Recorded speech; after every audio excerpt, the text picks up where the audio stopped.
Reunion और आवनी की जालन। यक्षित की इस हरकत पर सभी स्माइल करने लगते हैं। युवान यक्षित की तरफ देखते हुए बोला, क्या भाई आप भी? हम तो सिर्फ भाभी को उनके इस गोर्जियस लुक के लिए कॉम्प्लीमेंट्स दे रहे थे, पर आपको तो इतने में ही जेलेसी हो गई। नोट फेयर भाई, उद्धरण चिन्ह। अब आगे। यक्षित वन्या को अपनी बाहों में जकड़े हुए युवान की तरफ घूर रहा था, जैसे कह रहा हो कि ये पहले मेरी वाइफ है फिर तुम सबकी भाभी। तभी वेद भी अपने कमरे से निकलकर नीचे आ गया। वह भी अपनी मम्मा को देखना चाहता था। जब उसे वन्या ने नीचे आते देखा तो यक्षित से अलग होकर उसकी तरफ बढ़ गई और नीचे बैठकर उसके सामने झुक गई। वेद अपनी मम्मा को देखते हुए अपने दोनों हाथ हवा में कर लेता है, जिससे वन्या उसे अपनी गोद में उठा लेती है। वेद उसके चांद से चेहरे को अपने छोटे छोटे हाथों में भर लेता है और बोलता है, mama you are looking so pretty. I love you mama, उद्धरण चिन्ह। वन्या वेद के इस क्यूट कॉम्प्लीमेंट पर उसके होंठों पर किस करके उसे थैंक यू बोलती है। आज पहली बार यक्षित को अपने बेटे से ही जलन हो रही थी, जिसे मम्मा की किस मिल चुकी थी, जो अब तक उसे भी नहीं मिल पाई थी। इसके साथ ही यक्षित ये भी देख पा रहा था कि वन्या को अपनी ड्रेस और मेकअप की तो जैसे फिक्र ही नहीं है। वो बेफिक्री से वेद को अपने गोद में लिए हुए थी। वह वेद के माथे को चूमते हुए बोली, बेटा मेरे बेबी की निन्नी कैसे खुल गई? तुम्हें भूख तो नहीं लगी ना बेटा? उद्धरण चिन्ह। वेदना में सिर हिलाते हुए बोला, नो मम्मा, वेदांश को भूख नहीं लगी है। वो तो बस अपनी क्वीन मम्मा को देखना चाहता था। उद्धरण चिन्ह। वन्या वेद के गालों पर किस करते हुए बोली, ओह, मेरा बेबी अपनी मम्मा को देखना चाहता था। बेबी अब आप सौम्या दादी माँ के पास जाओ और चुपचाप सो जाना, उन्हें तंग मत करना, ओके? आपकी मम्मा जल्दी वापस आ जाएगी। उद्धरण चिन्ह। ओके मम्मा, बोलते हुए वेद सौम्या जी के गोद में चला जाता है। यक्षित सौम्या जी को समझा देता है कि वे वेद का ख्याल रखें और कोई भी प्रॉब्लम हो तो उन्हें तुरंत कॉल करें। सौम्या जी ने भी हाँ में सिर हिला दिया। सभी पार्टी के लिए निकलने लगते हैं। यक्षित और वन्या यक्षित के ब्लैक एसयूवी में होते हैं। आज यक्षित खुद ड्राइव कर रहा था और बाकी सब दूसरी कारों में थे। वन्या आज पार्टी ज्वाइन करने के लिए बेहद एक्साइटेड थी। उसकी ये एक्साइटमेंट उसके चेहरे पर साफ साफ दिखाई दे रही थी। वन्या ने आज तक अपनी लाइफ में सिर्फ टॉर्चर ही सहा था। खुश कैसे रहा जाता है, वह ये तक भूल चुकी थी। आज यक्षित के साथ पार्टी में जाना उसके लिए किसी सपने की तरह लग रहा था। उसकी एक्साइटमेंट के कारण उसका चेहरा और ग्लो कर रहा था, जो यक्षित को उसके लिए और भी पागल कर रहा था। यक्षित ड्राइव करते हुए बार बार वन्या की तरफ ही देख रहा था, पर वन्या इस बात से बिल्कुल बेखबर थी। उसका वो चांद सा चेहरा और उसके लाल होंठ, उन होठों पर बार बार उसकी बालों की लंटें खेल रही थी। ये सब यक्षित को बेकाबू करने में लगी हुई थी। उसे भी समझ नहीं आ रहा था कि वह वन्या को देखकर अपने पर कंट्रोल क्यों नहीं कर पा रहा। उसके लाल होठों को देखकर यक्षित को बस यही मन कर रहा था कि वह उन्हें जी भरकर किस कर ले। वन्या को देखकर उसे जो फीलिंग आ रही थी, वह आज तक किसी भी लड़की के लिए नहीं आई थी। वन्या जब इधर उधर देखते हुए यक्षित की तरफ देखी तो उसे खुद को निहारता हुआ देख उसने शर्म से अपनी पलकें झुका ली। यक्षित को उसकी इस अदा पर भी बहुत प्यार आ रहा था। उसे बस यही मन कर रहा था कि वह वन्या को खींचकर अपनी गोद में बिठा ले और उसे जी भरकर प्यार करे। ऊपर से उस कार में वन्या की वो मदहोश करने वाली खुशबू भर चुकी थी, जो यक्षित को उसके लिए पागल बना रही थी। यक्षित से जब नहीं रहा गया तो उसने रोड के साइड में अपनी कार रोक ली। यहाँ पर ज्यादा भीड़ भाड़ नहीं थी, बस एक शॉप था और उसके आसपास स्ट्रीट लाइटें जल रही थी। यक्षित ने ऐसी जगह कार रोकी थी जहाँ लाइटें बहुत डीम थी, जिसमें वे बस एक दूसरे के चेहरे को ही देख रहे थे। वन्या को तो पहले ही यक्षित के इरादे नेक नहीं लग रहे थे, और उसके यूं अचानक कार रोकने से वह तो सकपका गई। वह यक्षित की तरफ देखते हुए बोली, आपने कार क्यों रोकी? युवान और बाकी सबकी कार आगे निकल चुकी होगी, प्लीज हमें भी जल्दी चलना चाहिए वरना हम पार्टी के लिए लेट। उद्धरण चिन्ह। वन्या इतना ही बोल पाई थी कि यक्षित ने अपने उंगलियों को वन्या के होंठों पर रखते हुए कहा, शुश, और मन ही मन बोला, यहाँ तुम्हारा पति तुम्हारे लिए मरा जा रहा है और तुम्हें पार्टी की पड़ी है। यक्षित को अपनी तरफ एकटक देखता देख और उसकी उंगली को अपने होंठों में फील करके वन्या बहुत घबरा गई और बोली, ये आप क्या? उद्धरण चिन्ह। वन्या ने इतना ही कहा था कि यक्षित उसकी तरफ बढ़ते हुए उसके बेहद करीब आ गया और बोला, क्यों मुझे अपनी वाइफ को अच्छी तरह देखने का हक नहीं है क्या? उद्धरण चिन्ह। वन्या की तो जैसे बोलती ही बंद हो चुकी थी उसके इस तरह से करीब आ जाने से। वह दोबारा अपनी कोशिशें करते हुए अपनी लड़खड़ाती जुबान के साथ बोली, यक्षित देखिए, यहाँ पर सन्नाटा छाया हुआ है और अंधेरा भी है। मुझे डर लग रहा है, प्लीज चलिए नहीं यहाँ से, सब हमारी फिक्र कर रहे होंगे। उद्धरण चिन्ह। यक्षित पर तो जैसे विन्या की किसी भी बातों का कोई फर्क नहीं पड़ रहा था। वो उसके गालों को सहलाते हुए बोला, बेबी तुम्हारा हस्बैंड तुम्हारे साथ है, तुम्हें डरने की कोई जरूरत नहीं है। इससे पहले कि यक्षित कुछ कर पाता उसके फोन बजने लगता है। तब जाकर विन्या की सांस में सांस आती है। यक्षित को कॉल करने वाले पर बहुत गुस्सा आता है। वो गुस्से से दांत पीसते हुए जब कॉलर आईडी देखता है तो ये युवान होता है। यक्षित तो पहले ही समझ गया था कि ये उसका अलावा और कोई नहीं हो सकता, क्योंकि उसके भाई को कबाब में हांडी बनने का बहुत शौक जो था। उसने कॉल पिक करके बस इतना ही कहा कि वो आ रहे हैं, फिर कॉल डिस्कनेक्ट कर दिया। यक्षित ने कार स्टार्ट कर दी और 20 मिनट के अंदर मिस्टर कपूर के घर पहुंच गए। पार्टी उनके घर पर ही थी। ये पार्टी उन्होंने अपनी कंपनी के 10 साल पूरे होने की खुशी में रखी थी, जिसमें उन्होंने अपने क्लोज फ्रेंड्स और फैमिली फ्रेंड्स को इनवाइट किया था। मिस्टर कपूर यक्षित के डैड की उम्र के थे। वे अपनी वाइफ के साथ रहते थे। उनके बच्चे फॉरेन में पढ़ाई कर रहे थे, इसलिए वे अक्सर यक्षित और बाकी सबको अपने घर पर डिनर या किसी और ओकेजन में भी अक्सर इनवाइट किया करते थे। पर यक्षित बिजी रहने के कारण अक्सर उनमें शामिल नहीं हो पाता था। आज काफ़ी दिनों बाद जब वह पार्टी में आ रहा था तो उसे मिस्टर और मिसेस कपूर से अच्छा खासा रिवॉर्ड मिलने वाला था। वो आज उसकी क्लास भी लेने वाले थे उसकी वाइफ के सामने, क्योंकि उन्हें पता चल चुकी थी कि यक्षित ने शादी कर ली है और उन्हें शादी में बुलाया भी नहीं। युवान, आस्तिक, भाविक, एकांत और ध्रुव पार्टी में पहुंच चुके थे। मिस्टर एंड मिसेस कपूर उनके स्वागत के लिए पहले ही बाहर खड़े हुए थे। आज फिर से यक्षित को न देखकर उनका फेस उतर गया था। वे युवान की तरफ देखकर बिगड़ते हुए बोले, आज भी तुम्हारा वो बिजी भाई पार्टी में नहीं आया? उद्धरण चिन्ह। युवान दांत दिखाते हुए बोला, डोंट वरी अंकल, भाई भी एक सरप्राइज के साथ यहाँ आ रहे हैं जो आपको जल्द ही पता चल जाएगा। मिस्टर और मिसेस कपूर समझ गए युवान किस सरप्राइज की बात कर रहा है। ये सुनते ही उनका चेहरा खिल उठा, क्योंकि उन्हें यकीन हो गया कि पार्टी में यक्षित की वाइफ भी आ रही है। मिसेस कपूर तो कब से विन्या से मिलने के लिए बेकरार थी, आज उन्हें वो मौका मिल ही गया। तभी 2 लग्जरी कारें आकर कपूर मैंशन के पार्किंग एरिया में रुक गई। सबकी निगाहें उनकी तरफ चली गई। दोनों कारों में 2 डैशिंग बंदे निकल रहे थे। ये अनय और विवेक ही थे। उन्हें देखकर युवान स्माइल करने लगा। दोनों मिस्टर और मिसेस कपूर और बाकी सबके पास आ गए। मिस्टर कपूर युवान की तरफ देखते हुए बोला, लो तुम्हारे भाई के हैंडसम बेस्टीज भी आ गए, अब तुम्हारा भाई ही रह गया। उद्धरण चिन्ह। अनय और युवान कुछ कहने ही वाले थे कि इतने में यक्षित और वन्या दोनों भी कपूर मेंशन के अंदर आने लगे। वन्या पहली बार ऐसी पार्टी में आ रही थी, इसलिए उसे नर्वसनेस भी फील हो रहा था। उसने नर्वस होता देख यक्षित उसके सिर को सहलाता है, जिससे वन्या उसकी तरफ देखते हुए उसके एक बांह को पकड़ लेती है। दोनों एक दूसरे के साथ बिल्कुल परफेक्ट कपल लग रहे थे। दोनों को इस तरह देखकर सबके चेहरे पर स्माइल आ जाती है। यक्षित मिस्टर और मिसेस कपूर को ग्रीट करता है। वह वन्या को भी दोनों से इंट्रोड्यूस करवाता है। मिसेस कपूर यक्षित की तरफ देखते हुए बोली, बेटा पहले मैं तुम्हारी वाइफ से मिलूंगी, फिर तुमसे निपटती हूँ मैं। मिसेस कपूर की बातें सुनकर सभी खिलखिलाकर हंस पड़े, जिससे यक्षित सबको खा जाने वाली नजरों से देखने लगा।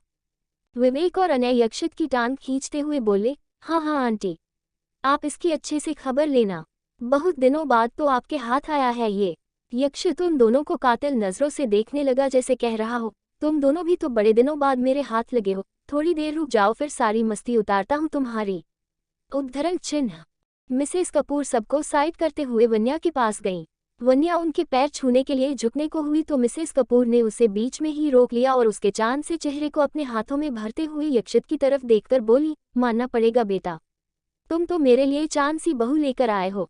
अगर तुम्हारी मॉम आज यहाँ होती तो उन्हें तुम पर प्राउड फील होता। उद्धरण चिन्ह।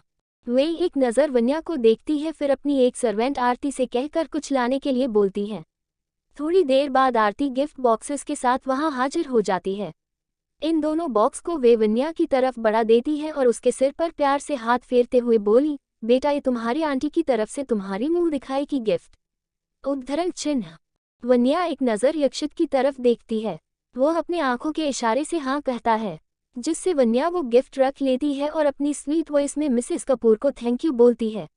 मिस्टर एंड मिसेस कपूर सबको अंदर ले जाते हैं और सोफे पर बैठने के लिए कहते हैं। मिसेस कपूर यक्षित और वन्या के बीच में बैठी हुई थी, क्योंकि वो अभी यक्षित की क्लास जो लेने वाली थी। मिस्टर कपूर यक्षित के बगल में बैठे थे और युवान अपनी भाभी के बगल में बैठा हुआ था। अनय और विवेक तो यक्षित की टांग खिंचाई करने पहले ही उसके सामने वाले सोफे पर तैयार बैठे थे। उनके साइड वाले सोफे पर आस्तिक और भाविक बैठे हुए थे और उससे बगल वाले में एकांत और ध्रुव बैठे थे। मिसेस कपूर वन्या के सामने यक्षित की कान खींचते हुए बोली, तो बेटा तुमने चुपचाप शादी कर ली, एक चांद जैसी बहू भी ले आए और हमें बताना भी जरूरी नहीं समझा। उद्धरण चिन्ह। आहा आंटी छोड़िए, बहुत दर्द हो रहा है। उद्धरण चिन्ह। यक्षित के इस रिएक्शन पर सभी हंसने लगे। वन्या के फेस पर भी स्माइल आ गई। यक्षित अपना बचाव करते हुए बोला, आंटी मुझे खुद भी पता नहीं था कि मैं वन्या से शादी करने वाला हूँ। उद्धरण चिन्ह। मिसेस कपूर उसके कान को पकड़े हुए ही बोली, तो क्या तुम्हारे कहने का मतलब है कि वन्या सीधे आसमान से टपके और मंडप में तुमसे शादी करने के लिए बैठ गई? एक बार फिर सबकी हंसी छूट गई। यक्षित सबको एक नज़र घूरता है। उसकी हालत अभी किसी छोटे बच्चे की तरह हो गई थी। जैसे तैसे करके वह मिस्टर और मिसेस कपूर को समझाता है कि उसने शादी जल्दी में की थी, इसलिए उन्हें इनवाइट नहीं कर पाया। कोई था जो उन सबको ऊपर से अपनी जलती आंखों से देख रहा था, पर सभी अपने में लगे हुए थे, इसलिए किसी ने उस तरफ ध्यान नहीं दिया। नशे में वान्य। कोई था जो उन सबको ऊपर से अपनी जलती आंखों से देख रहा था, पर सभी अपने में लगे हुए थे, इसलिए किसी ने उस तरफ ध्यान नहीं दिया। अब आगे, यह अवनी खुराना ही थी जो अपने मॉम डैड के साथ इस पार्टी में शामिल होने आई थी। उसकी जलती निगाहें बार बार वन्या को ही घूरे जा रही थी। थोड़ी देर तक सभी सोफे पर बैठकर बातें किए, जिनमें ज्यादातर यक्षित की कान खिंचाई ही हुई। यक्षित देख पा रहा था कि उसकी इस सिचुएशन का अनय और विवेक बहुत मजा उठा रहे हैं। उसने सोच लिया कि वह उन दोनों को मजा चखाएगा। थोड़ी देर तक वन्या के पास रहकर यक्षित अनय और विवेक के पास आ गया। वह पीछे से दोनों के हाथ मरोड़ते हुए बोला, बहुत मजा आ रहा था तुम दोनों को। हाँ। उद्धरण चिन्ह। अनय और विवेक दोनों एक साथ बोले, आहा भाई क्या कर रहा है, छोड़ हमें। उद्धरण चिन्ह। इतनी आसानी से नहीं। उद्धरण चिन्ह। विवेक कराहते हुए बोला, इतने दिनों बाद हम रियूनाइट हुए हैं, इसे एंजॉय करने के बजाय तू है कि हमारी बैंड बजा रहा है। उद्धरण चिन्ह। तुम दोनों के किए की सजा है ये। उद्धरण चिन्ह। अनय वन्या को दूर से ही देखते हुए बोला, यार विवेक भाभी आज कितनी ब्यूटीफुल लग रही है ना। उद्धरण चिन्ह। अनय का इतना कहना था कि यक्षित ने उनके हाथों को छोड़ दिया और वन्या की तरफ देखने लगा, जो अकेली खड़ी हुई थी। अनय दोबारा यक्षित को टीस करते हुए बोला, देख रहा है इसे जरा सी दूरी भी बर्दाश्त नहीं हो रही भाभी से कम इतने टाइम बाद मिला है तो ये नहीं कि हम बेचारों पर भी ध्यान दे दिया जाए। उद्धरण चिन्ह। यक्षित एक नज़र घूरकर अनय को देखता है जैसे अभी उसे मारकर उसका कीमा बना देगा। फिर वाइन का ग्लास लेते हुए अपना वाइन एंजॉय करने लगता है और वन्या को निहारता है। अनय और विवेक भी अपनी अपनी ड्रिंक एंजॉय करने लगते हैं। विवेक यक्षित की तरफ देखते हुए बोला, भाई आज पार्टी में आए सारे लड़कों की नज़रें सिर्फ भाभी पर ही टिकी हुई है। यक्षित ने भी यह बात नोटिस कर ली थी और उसे उन आदमियों पर बहुत गुस्सा भी आ रहा था। पार्टी में आए मैक्सिमम लड़के वन्या को सिंगल समझ रहे थे और वे मौका देखकर वन्या से अपनी दोस्ती बढ़ाना चाहते थे। पर इससे पहले ही यक्षित अपनी जलती निगाहें से उन सबको घूरते हुए वन्या की तरफ जाने लगा। पर यक्षित क्या देखता है, वन्या जूस समझकर रेड वाइन का एक ग्लास ट्रे पर से उठाती है और यक्षित के पहुंचने से पहले ही उसे एक सांस में खत्म कर देती है। और अभी वह दूसरे ग्लास पर नजरें टिकाए हुए थी, पर इससे पहले कि वह दूसरा ग्लास भी खाली कर दे, यक्षित उसके पास पहुंच गया और उसे रोक दिया। वन्या पर अब रेड वाइन का हल्का हल्का नशा चढ़ने लगा। उसने आज तक कभी ड्रिंक नहीं की थी, ये पहली बार था जब उसने रेड वाइन को टेस्ट किया हो। यक्षित उसे अपनी बाहों में जकड़ते हुए बोला, अभी क्या कर रही थी। उद्धरण चिन्ह। वन्या ने भी मासूमियत में जवाब दिया, जूस पी रही थी। उद्धरण चिन्ह। यक्षित तो घूरकर उस लड़की की तरफ देख रहा था जो रेड वाइन को जूस समझकर एक सांस में गटक गई थी। वह मन ही मन बोला, पागल लड़की, ये जूस नहीं बल्कि रेड वाइन है। पर अब वन्या को समझाने का कोई फायदा नहीं था, क्योंकि हल्के हल्के नशे में वो आ चुकी थी और उसे देखकर लग रहा था कि उसे रेड वाइन का टेस्ट बहुत पसंद आया है। यक्षित ने अपनी बाहों में झुलती वन्या की तरफ देखा जिसकी गुलाबी आंखें कुछ ज्यादा ही नशीली लग रही थी। उसका चेहरा अभी भी उतना ही फ्रेश था जितना आते वक्त लग रहा था। तभी पार्टी में एक रोमांटिक ट्यून प्ले हुआ और वहां पर आए कपल डांस करने लगे। वन्या को भी ये कपल डांस पसंद आया, तो वह यक्षित की तरफ अपनी टिमटिमाती आंखों से देखते हुए बोली, यक्षित मुझे भी डांस करनी है, चलिए न हम भी डांस करते हैं। उद्धरण चिन्ह। यक्षित ने एक नज़र घूरकर वन्या को देखा और बोला, कोई डांस वांस नहीं, चुपचाप यही खड़ी रहो मेरी आंखों के सामने। उद्धरण चिन्ह। वन्या बच्चों की तरह शक्ल बनाकर बोली, आप बहुत बुरे हो, मुझे हमेशा डांटते रहते हो और टोकते भी रहते हो, मैं आपकी शिकायत दादाजी के पास कर दूंगी। उद्धरण चिन्ह। यक्षित को अपनी बीवी की क्यूट क्यूट धमकियां सुनकर बहुत मजा आ रहा था। वह उसकी तरफ देखते हुए बोला, ठीक है, तुम जिसके पास चाहो उसके पास मेरी शिकायत कर देना, पर अभी के लिए चुपचाप यहाँ खड़ी रहो। उद्धरण चिन्ह। वन्या भी अपनी नशीली आंखों से घूरते हुए यक्षित की तरफ देखने लगी। यक्षित भी अपनी बीवी की निगाहों को अपने ऊपर नोटिस कर पा रहा था। वह उसके फूले हुए गालों को पींच करते हुए बोला, मुंह फुलाना बंद करो वरना घर पहुंचकर तुम्हें ही पछताना पड़ेगा। उद्धरण चिन्ह। पर वन्या पर तो जैसे यक्षित की किसी भी बातों का कोई फर्क नहीं पड़ रहा था। वह उसकी तरफ देखते हुए बोली, ठीक है, अगर आप मेरे साथ डांस करना नहीं चाहते तो कोई बात नहीं, मैं अपने लिए कोई दूसरा डांस पार्टनर ढूंढ लेती हूँ। उद्धरण चिन्ह। वन्या ने इतना कहा ही था कि यक्षित उसे अपने पास खींचकर अपनी जलती आंखों से उसे देखने लगा। पर वन्या तो नशे में डूब रही थी, उसे यक्षित के इस तरह से देखने से कोई फर्क नहीं पड़ रहा था। वह ऑर्डरिंग टोन में बोला, कहीं नहीं जाओगी तुम। उद्धरण चिन्ह। पर इससे पहले कि वन्या रोना शुरू कर दे, यक्षित उसका हाथ पकड़कर डांस फ्लोर पर चला गया। वो समझ गया कि आज उसकी ये जिद्दी बीवी डांस किए बगैर मानेगी नहीं। उस रोमांटिक ट्यून में दोनों डांस करने लगे। यक्षित के दोनों हाथ वन्या को अपने पास ही थामे हुए थे। वो तो जैसे वन्या की आंखों में खोसा गया था। एक बार फिर यक्षित को उसके होठों को छूने की चाहत बढ़ने लगी। अब तक वन्या नशे में चूर हो चुकी थी। वह भी अपनी टिमटिमाती आंखों से यक्षित को ही देख रही थी। दूसरी तरफ युवान था, जो अपने भाई की नज़रों से बचकर अपने भाई और भाभी की रोमांटिक फोटो शॉट्स लेने में बिजी था। वह उन्हें सरप्राइज में ये देना चाहता था। नो डाउट इन पोजेस में वे दोनों बेहद रोमांटिक लग रहे थे। यक्षित धीरे धीरे वन्या के होठों की तरफ बढ़ ही रहा था कि वन्या ने आहिस्ते से उसे देखते हुए उसके सीने में अपना सिर रख देती है। यक्षित उसके माथे को चूम लेता है और उसे अपनी बाहों में कैद कर लेता है। थोड़ी देर बाद पार्टी खत्म हो गई। यक्षित और बाकी सब भी मिस्टर और मिसेस कपूर से मिलकर वहां से निकल गए। वन्या तो अपने पैरों में चलकर जाने की भी हालत में नहीं थी। यक्षित ने उसे अपनी गोद में उठाकर कार के पास लाया और उसे ड्राइविंग सीट के बगल में बैठा दिया और खुद ड्राइविंग सीट की तरफ आ गया। वह जैसे ही कार स्टार्ट करने वाला था, उसकी बीवी का एक और नया ड्रामा शुरू हो गया। वह अपनी टिमटिमाती आंखों से यक्षित की तरफ देखते हुए बोली, यक्षित, आज मैं कार ड्राइव करूंगी। उद्धरण चिन्ह। यक्षित को तो वन्या की इस बात पर बहुत हंसी भी आ रही थी, पर उसने कंट्रोल किया और उसकी तरफ देखते हुए बोला, अच्छा, तुम्हें कार चलानी आती भी है। उद्धरण चिन्ह। वन्या ने कुछ सोचते हुए कहा, नहीं, but you don't worry, I will manage. उद्धरण चिन्ह। यक्षित अपनी बीवी के कॉन्फिडेंस लेवल को देख रहा था, जो रेड वाइन की वजह से अपने चरम पर थी। वह वन्या की तरफ देखते हुए प्यार से बोला, वन्या देखो, रात बहुत हो गई है, तुम्हें घर जल्दी नहीं पहुंचना क्या? उद्धरण चिन्ह।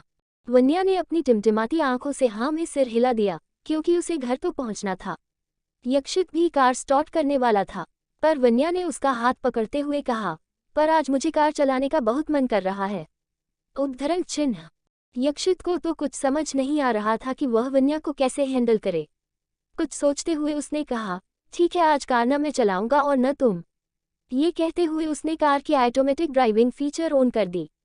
वन्या फिर से अपनी टिमटिमाती नशीली आंखों से यक्षित को देखने लगी। यक्षित ने उसे खींचकर अपनी गोद में बिठा लिया। वन्या उसके होठों को देखने लगी। धीरे से उसने अपनी छोटी छोटी उंगलियों को यक्षित के चेहरे के करीब ले जाकर उसके होठों पर फिराने लगी, जिससे यक्षित का रहा सहा कंट्रोल भी खोने लगा। उसने अपने हाथों से वन्या का हाथ पकड़ते हुए बोला, क्या कर रही हो? उद्धरण चिन्ह। वन्या उसकी तरफ देखती रही। उसने यक्षित की बातों का कोई जवाब नहीं दिया। वन्या को यक्षित के होठों पर किस करने का मन कर रहा था। यक्षित ने भी उसकी नज़रों से यह भांप लिया। वह भी वन्या की नेक को पकड़कर उसे अपने करीब लाने लगा। फिर आहिस्ते से अपने होठों को उसके होठों पर रखकर उसे सॉफ्टली किस करने लगा। वन्या को ये किस बहुत अच्छी लग रही थी, इसलिए वह भी यक्षित को किस करने लगी। उसके किस करने के साथ ही यक्षित की वाइल्डनेस को एक हवा मिल गई और वो उसे पूरे पैशन के साथ किस करने लगा। अब वन्या की हालत खराब होने लगी। उसकी सांसें फूलने लगी। ये देखकर यक्षित ने उसे रिलीज कर दिया और उसे अपनी बाहों में कसकर थाम लिया। कार अभी भी ऑटोमेटिक ड्राइविंग मोड पर ऑन थी। यक्षित उसके सिर को चूमते हुए उसके बालों पर प्यार से हाथ फेर रहा था। वन्या के दोनों हाथ भी यक्षित को कसकर थामे हुए थे। थोड़ी ही देर में उनकी कार सिन्हानिया मैंशन पहुंच गई। वन्या तो यक्षित की बाहों में लिपट चुकी थी। यक्षित को लगा कि वह सो चुकी है, इसलिए उसने आहिस्ते से कार का डोर ओपन किया और वन्या को अपनी बाहों में लेकर घर के अंदर जाने लगा। जैसे ही वह रूम में पहुंचा, वन्या ने अपनी आंखें खोल दी। वन्या की ड्रेस की एक तरफ की स्ट्रेप बाजुओं में सरक चुकी थी।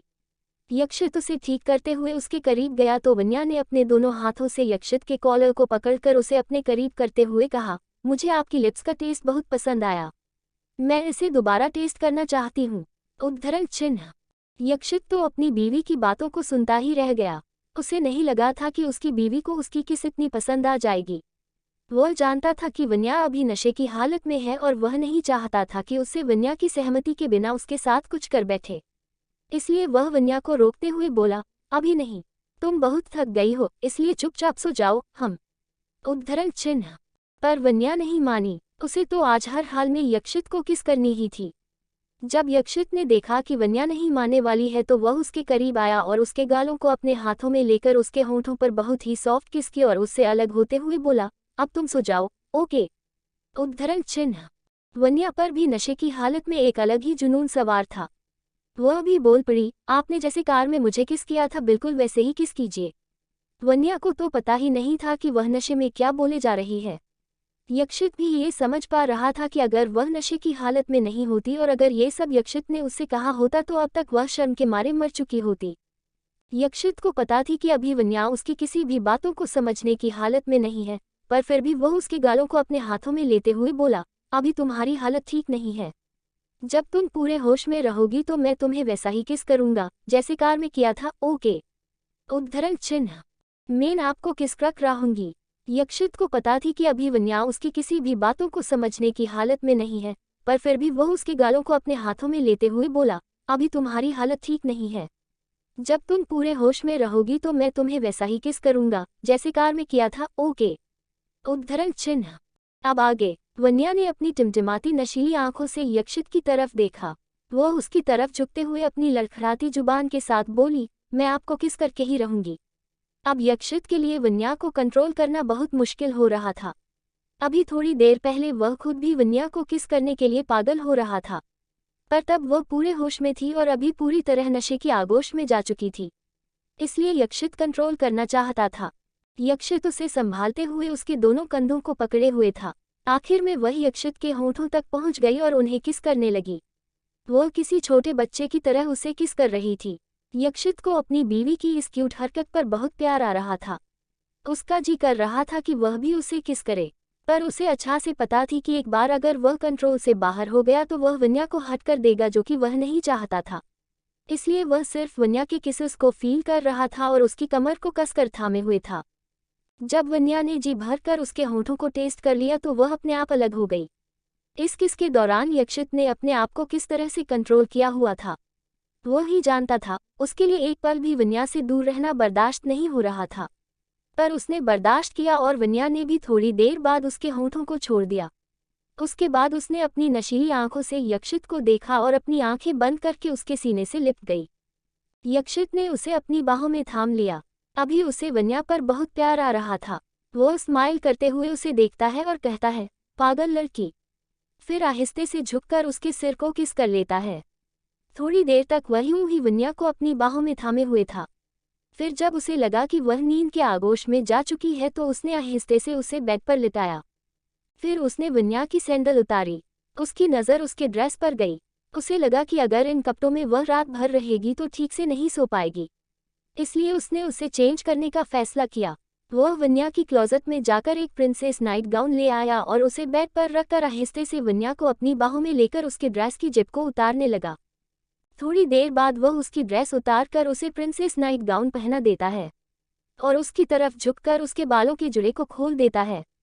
फिर उसके इयरिंग्स भी उतार देता है और फिर नेकलेस भी निकाल कर बेड के साइड में रख देता है और वन्या की पोजीशन ठीक करके उसे सुलाने के लिए जैसे ही झुकता है, वन्या किसी छोटे प्यारे बच्चे की तरह उसके सीने में घुसने की कोशिश करती है।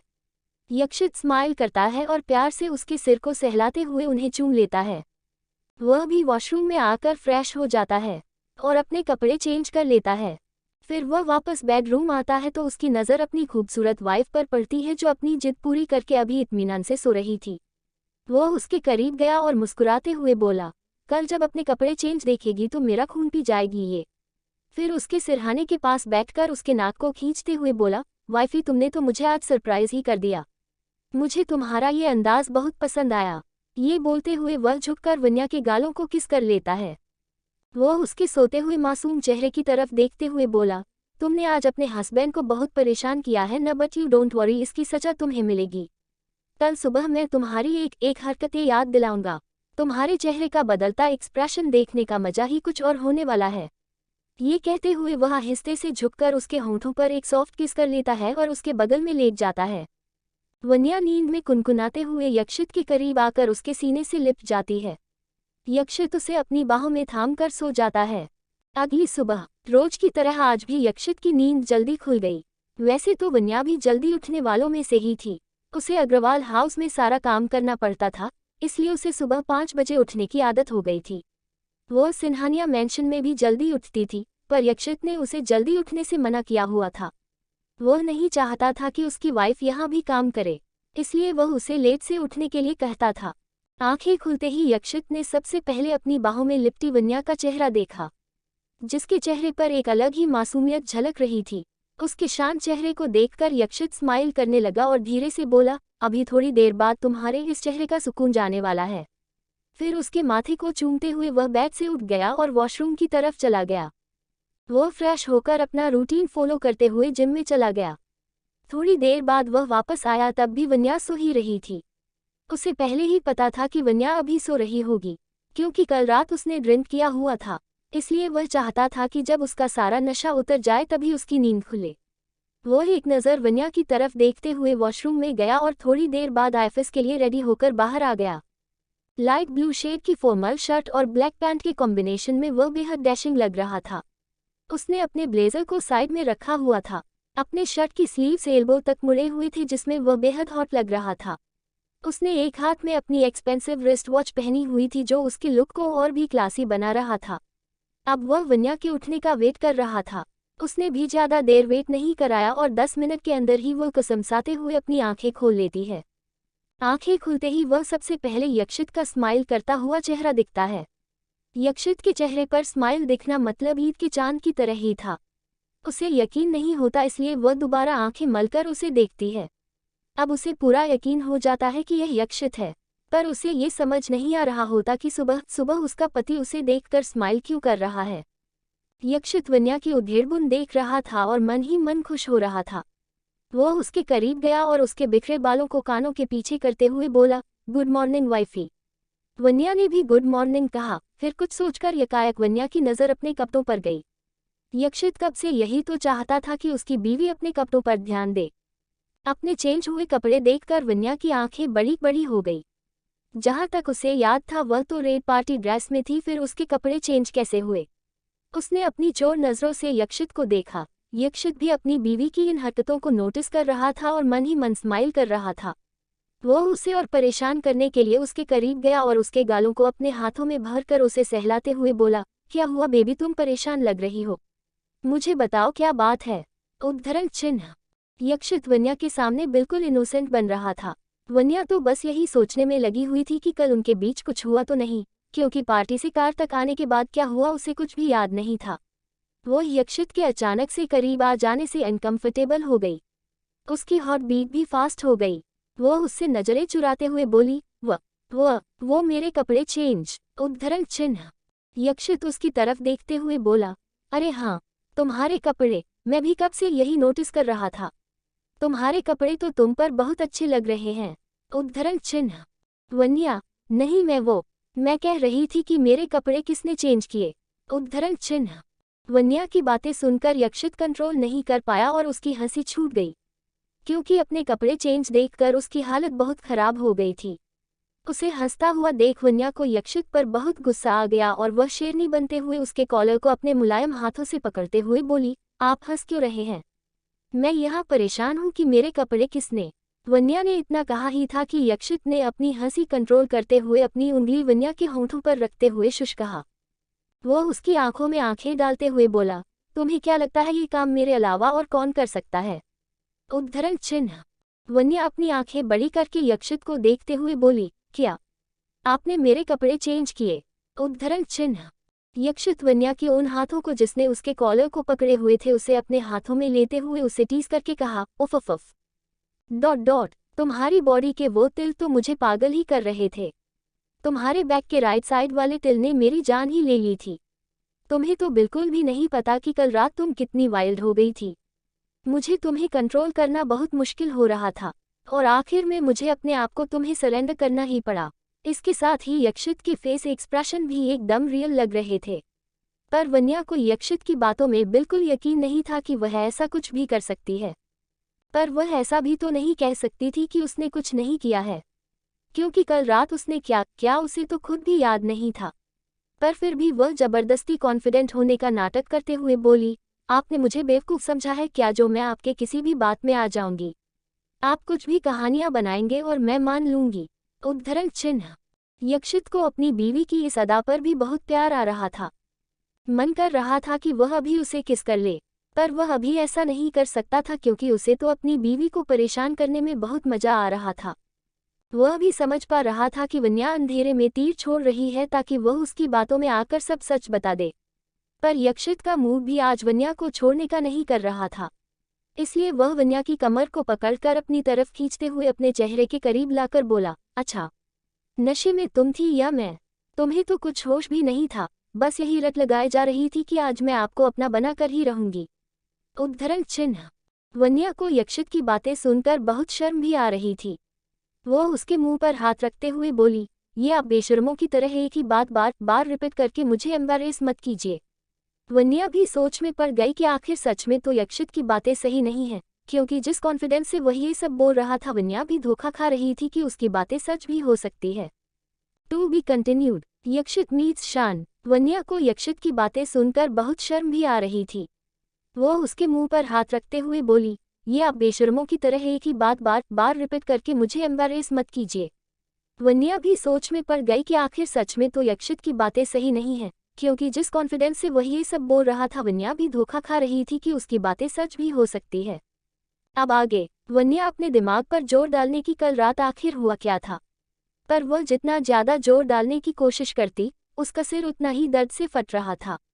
यक्षित समझ गया कि वन्या को हैंगओवर हो रहा है। उसने एक मेड को पहले ही लेमोनेड लाने का ऑर्डर दे दिया था, क्योंकि उसे पता था कि वन्या को उठने के बाद इसकी जरूरत पड़ेगी। जब यक्षित ने उसे बहुत परेशान होते हुए देखा तो उसने उसे सताने का सिलसिला बंद करते हुए उसके करीब आया और उसके चेहरे पर आ रहे बालों को कान के पीछे करते हुए बोला, डोंट वरी, कल रात हमारे बीच कुछ नहीं हुआ। तुम्हारे ऊपर तो मुझे बिल्कुल भरोसा नहीं था, इसलिए मैंने तुम्हें पहले ही रोक लिया। अगर नहीं रोकता तो पता नहीं क्या कर बैठती तुम। ये कहकर वह वन्या को टीस करने लगा, पर उसकी बातें सही थी। वन्या तो शर्म के मारे लाल हो गई थी। उसने झट से यक्षित के सीने में अपना मुंह छिपा लिया। यक्षित को तो पहले से ही पता था कि सुबह वन्या का यही हाल होने वाला है। वह वन्या की इस क्यूट हरकत पर स्माइल करने लगा और उसे अपनी बाहों में कसते हुए बोला, मुझे लगा नहीं था इतनी बोल्ड हरकतें करने के बाद तुम इस तरह से शर्माकर मेरे सीने में छिप जाओगी। उद्धरण चिन्ह।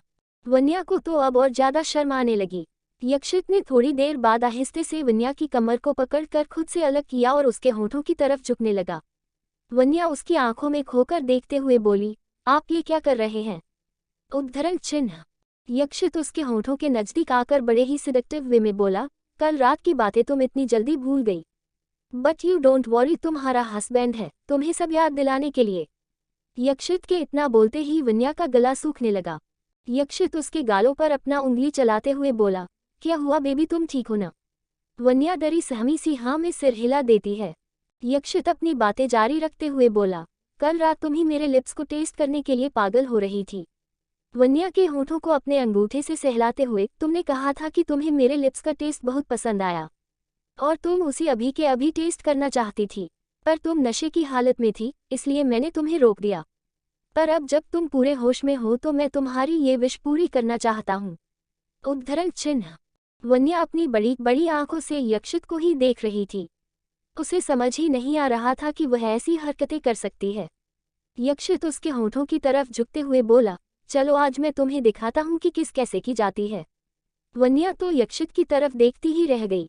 उसे समझ नहीं आ रहा था कि वह अभी कैसे रिएक्ट करे, क्योंकि उसे थोड़ा थोड़ा पता तो चल गया था कि उसने यक्षित से ये सब कहा था। वन्या रिएक्ट कर पाती इससे पहले ही यक्षित ने अपने होंठों से वन्या के होंठों को दबोच लिया और उसे किस करने लगा। वन्या तो कुछ कर भी नहीं पाए और इससे पहले ही यक्षित उस पर टूट पड़ा।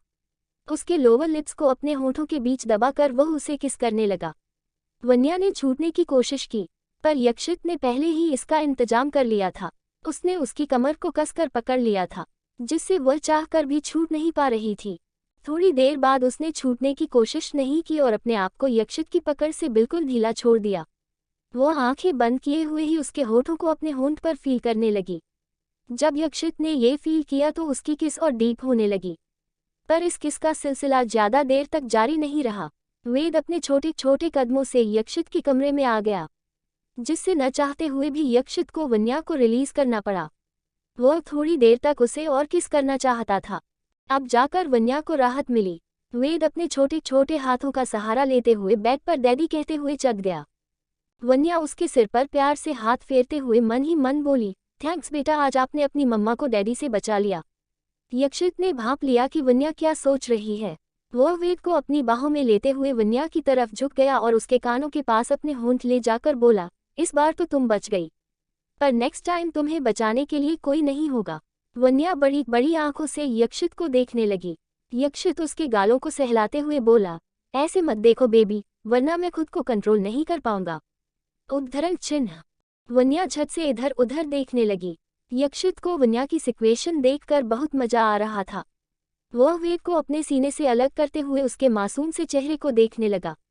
वेद अपने डैडी को देखते हुए बोला, गुड मॉर्निंग डैडी। उद्धरण चिन्ह। यक्षित अपने बेटे के गालों में किस करते हुए बोला, गुड मॉर्निंग मेरा बेटा।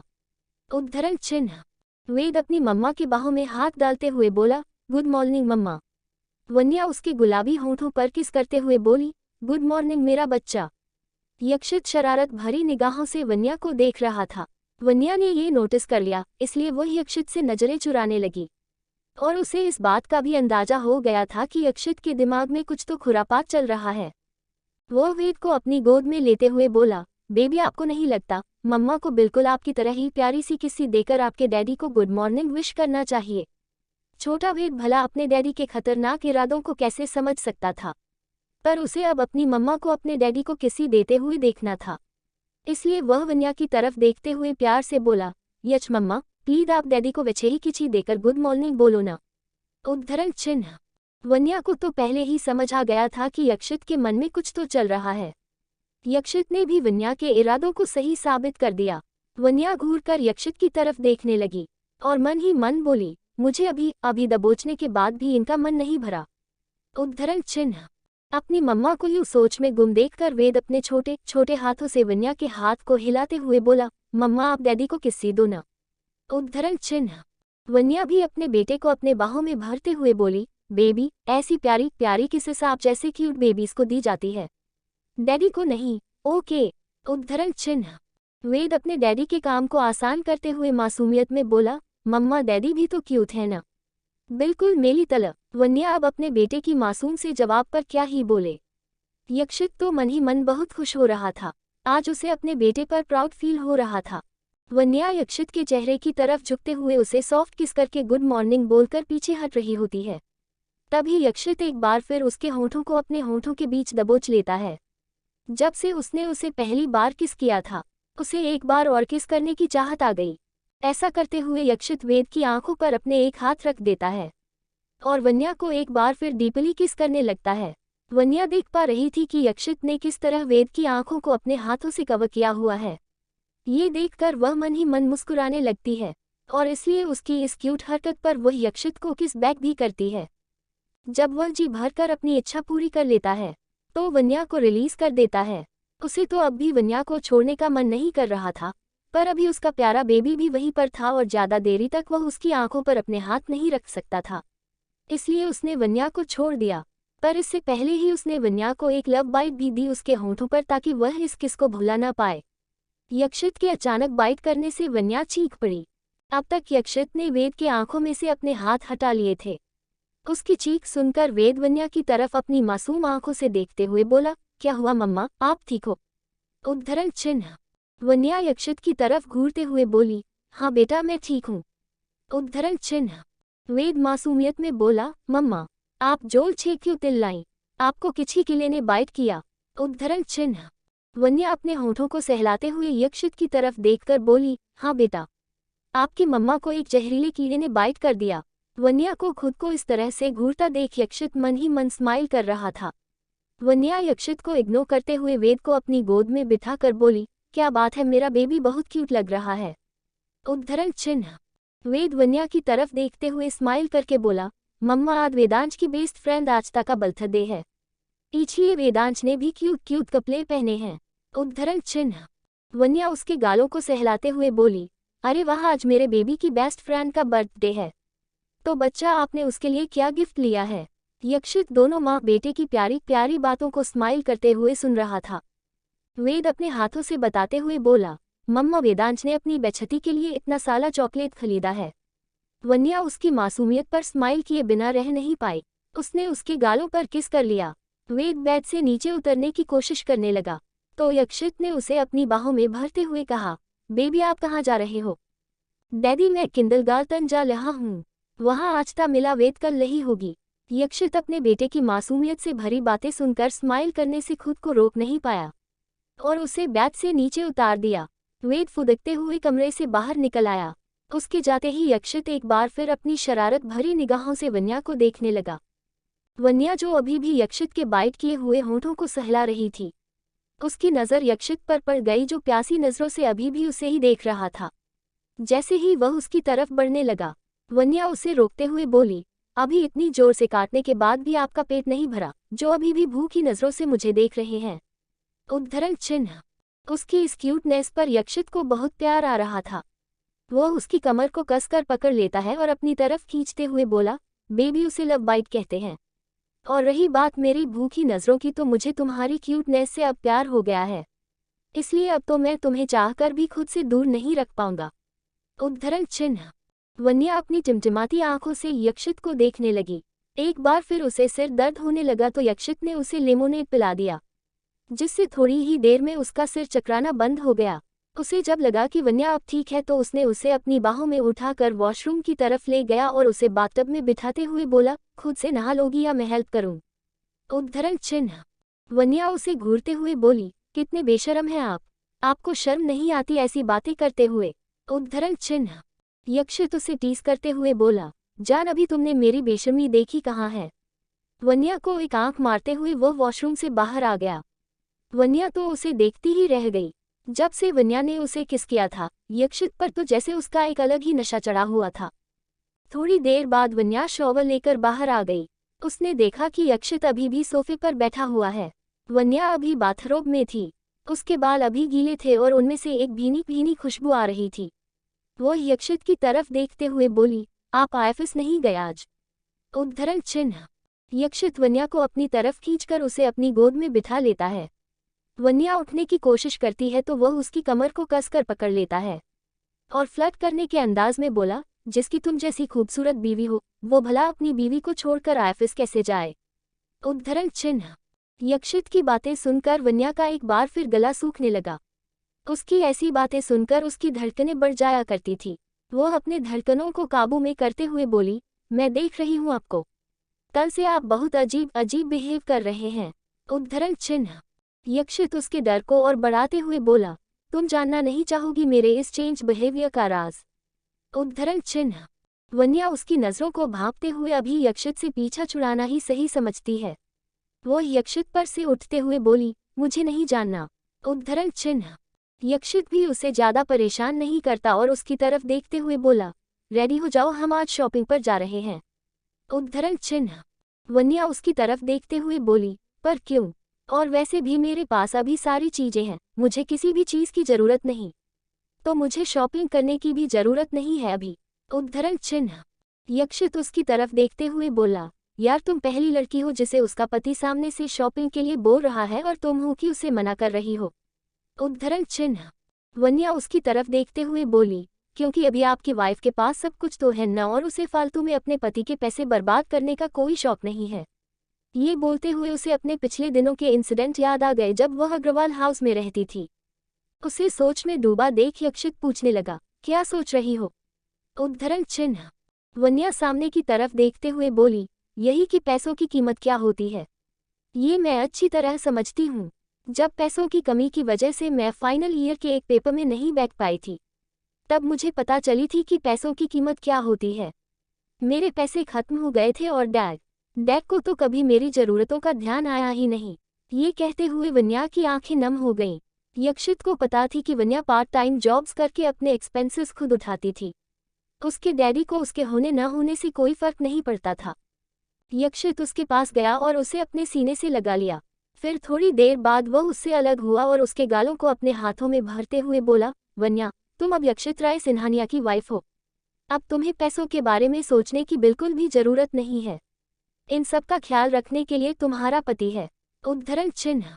वन्या अपनी नम आंखों से यक्षित को देखने लगी, जो बिना कहे ही उसकी बातें समझने लगा था। उसके बिना बताए ही वह उसकी तकलीफ जान लेता था। उसे वो हर चीज़ देता जिससे वह अनजान थी, हर वो खुशी देता जो उसे उसके डैड नहीं दे पाए थे। इन सब को सोचते हुए वही यक्षित के सीने से लग जाती है।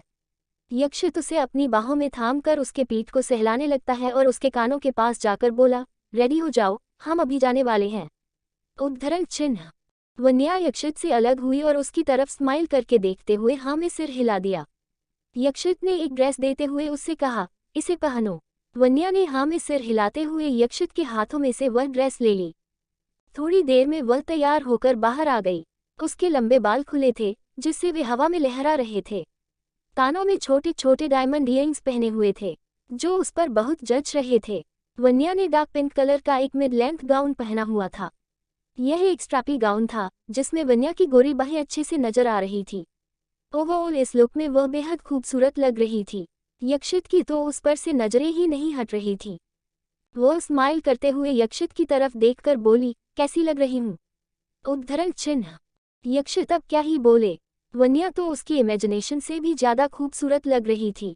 वह आहिस्ते से उसके करीब आया और उसके होंठों की तरफ बढ़ते हुए बोला, बेबी, आज जान लेने का इरादा है क्या? उद्धरण चिन्ह। यक्षित का इतना कहना था कि वन्या शर्माने लगी। शर्माते हुए वह और भी खूबसूरत लग रही थी। यक्षित को तो अपने ऊपर कंट्रोल करना मुश्किल हो रहा था।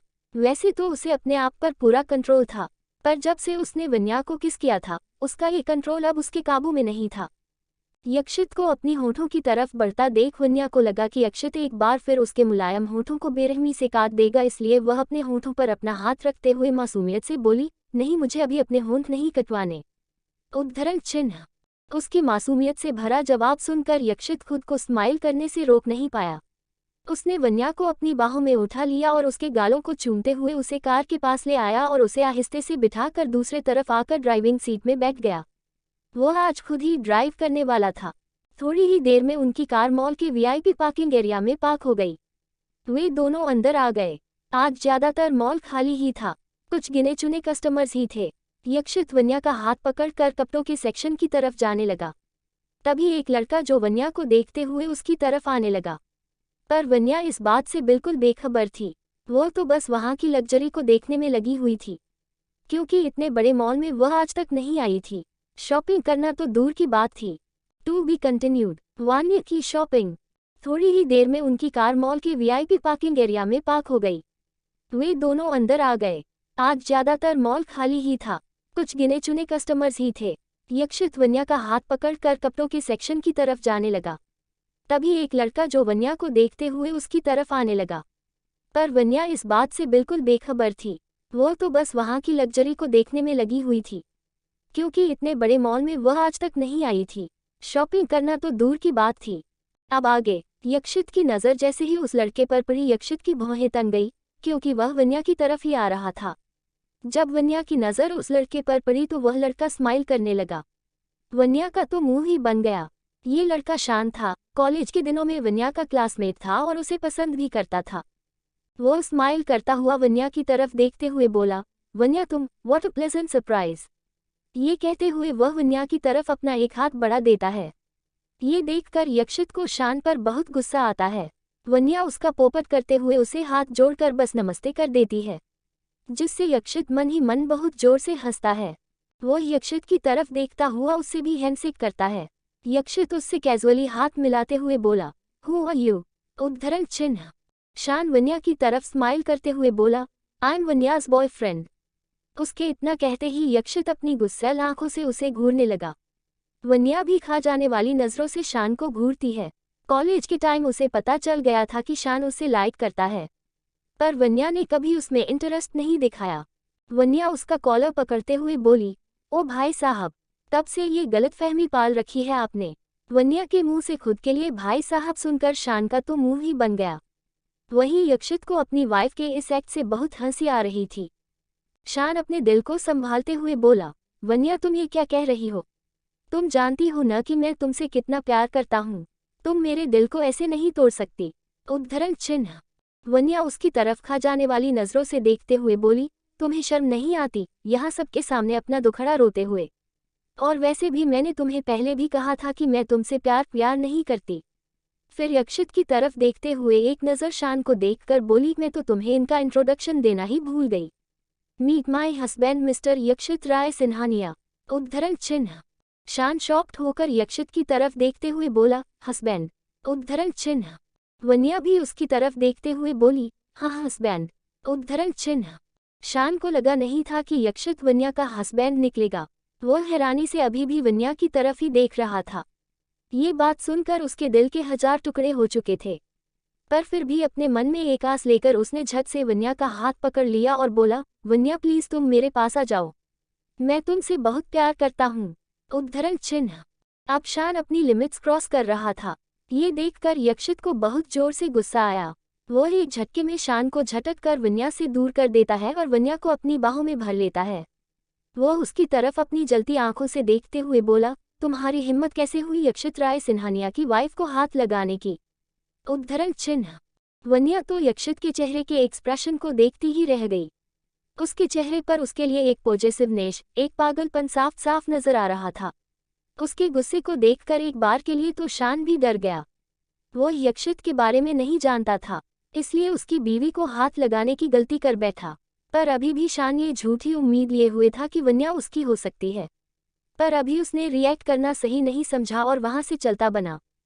उसके जाने के बाद भी यक्षित बहुत गुस्से में था।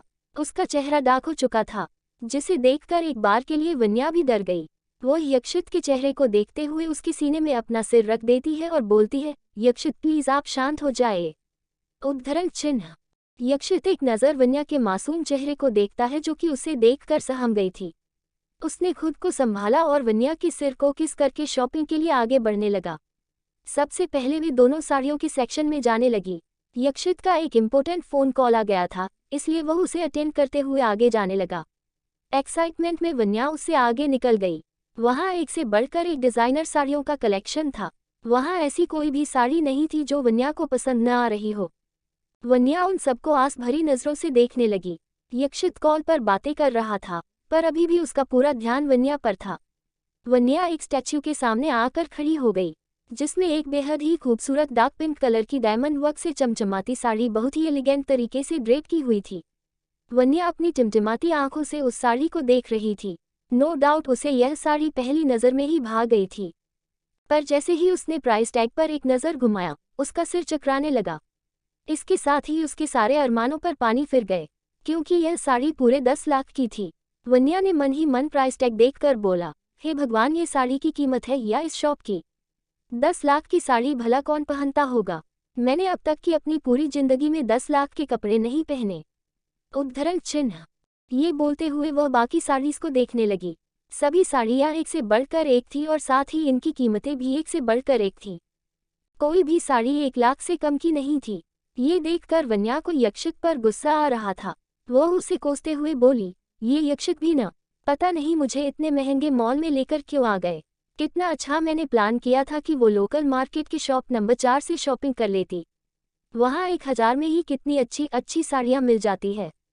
पता नहीं यहाँ पर तो एक रुमाल की प्राइस भी 10-20 हज़ार रुपये होंगे। उद्धरण चिन्ह। यक्षित फोन पर बातें करते हुए अपनी बीवी की हरकतों को देख रहा था और मन ही मन स्माइल भी कर रहा था।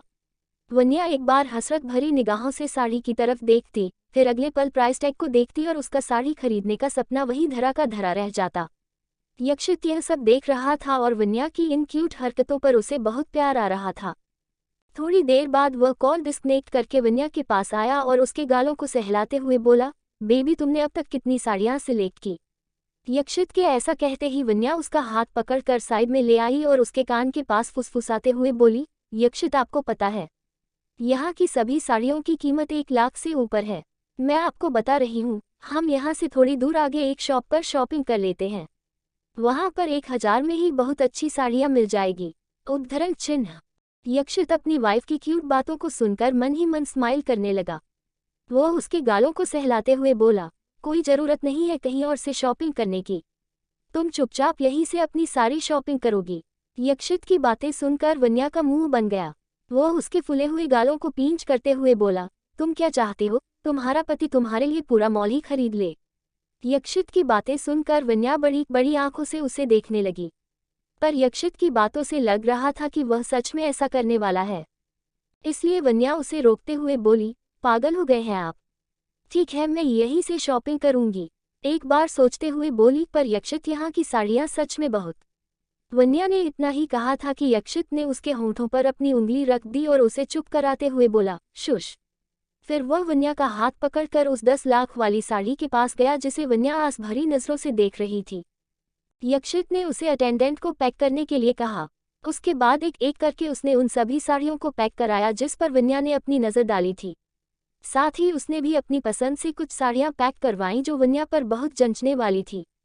साड़ियों के बाद यक्षित ने वन्या के लिए कुछ वेस्टर्न ड्रेसेस भी पैक करवाए। पहले यक्षित ने उन कपड़ों में वन्या को इमेजिन किया, फिर उसे पैक करवा लिया। लगभग 3 घंटे की शॉपिंग के बाद वे वहां से बाहर आ गए। वन्या तो पूरी तरह से थक चुकी थी, इसलिए उसने कार में बैठते ही यक्षित के कंधे पर अपना सिर रख दिया और सो गई। यक्षित वन्या के सिर पर किस करते हुए कार स्टार्ट कर देता है। थोड़ी देर बाद दोनों सिन्हानिया मेंशन पहुंच जाते हैं। यक्षित सर्वेंट्स को कहकर सारे शॉपिंग बैग अपने कमरे में रखवा देता है। जब दोनों अंदर जाते हैं तो अनिल जी वहीं हॉल में बैठे हुए होते हैं। वन्या एक नज़र उनकी तरफ देखती है। अनिल जी आज भी यक्षित को इग्नोर कर रहे होते हैं। ये देखकर वन्या को अच्छा नहीं लगता। वह अनिल जी से सीधे पूछना चाहती थी कि क्यों वे यक्षित के साथ ऐसे बिहेव कर रहे हैं, क्यों एक बार वे अपने आंखों के पर्दे हटाकर यक्षित की जगह पर खुद को रखकर नहीं देख रहे। पर अभी ये सब कहना ठीक नहीं होता, इसलिए वन्या चुप ही रही। यक्षित भी अनिल जी को इग्नोर करता हुआ ऑफिस के लिए निकलने लगा तो वन्या ने उसका हाथ पकड़कर उसे रोक लिया और बोली, आप कहाँ जा रहे हैं? उद्धरण चिन्ह। ऑफिस जा रहा हूँ, तुम लंच कर लेना, ओके। ये बोलते हुए यक्षित वहां से निकल गया। वन्या कुछ बोलने वाली थी पर इससे पहले ही यक्षित वहां से निकल चुका था। वन्या को ये बात पता थी कि यक्षित ने भी लंच नहीं किया है। वन्या अनिल जी की तरफ देखते हुए बोली, डैड आपने लंच कर लिया? अनिल ने हाँ बेटा कहा। तो वन्या उनसे वेद के बारे में पूछते हुए बोली, और वेद किंडरगार्टन से आ गया।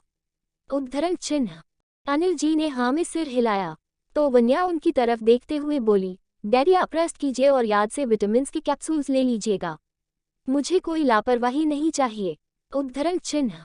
अनिल जी स्माइल करते हुए वन्या की तरफ देखकर बोले, हाँ मेरी माँ, आपकी बातें न मानने की गुस्ताखी भला मैं कैसे कर सकता हूँ। ये बोलते हुए वह अपने कमरे की तरफ चले गए। उनके जाने के बाद वन्या सामने की तरफ देखते हुए बोली, बस मेरी एक और बात मान लीजिए डैडी, फिर आपकी ये बेटी आपसे कुछ नहीं मांगेगी। उद्धरण चिन्ह। वन्या फिर वेद के कमरे में गई। उसका प्यारा बेटा अभी सो रहा था। वन्या उसके पास गई और उसके सिर पर प्यार से हाथ फेरते हुए उसके गालों को चूम लिया और उसके क्यूट से ब्लैंकेट से उसे कवर कर दिया और नीचे आ गई। कुछ सोचते हुए वह सीधे किचन में गई।